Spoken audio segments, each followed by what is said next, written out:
A free bird leaps on the back of the wind and floats downstream till the current ends, and dips his wing in the orange sun rays and dares to claim the sky. But a bird that stalks down his narrow cage can seldom see through his bars of rage. His wings are clipped and his feet are tied, so he opens his throat to sing.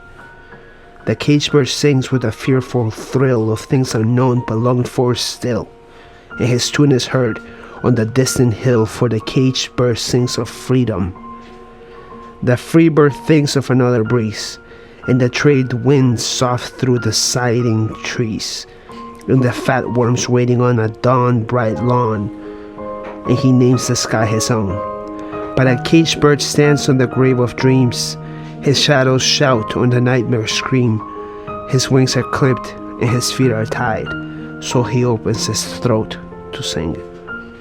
The caged bird sings with a fearful thrill of things unknown but longed for still, and his tune is heard on the distant hill, for the caged bird sings of freedom. Caged Bird by Maya Angelou.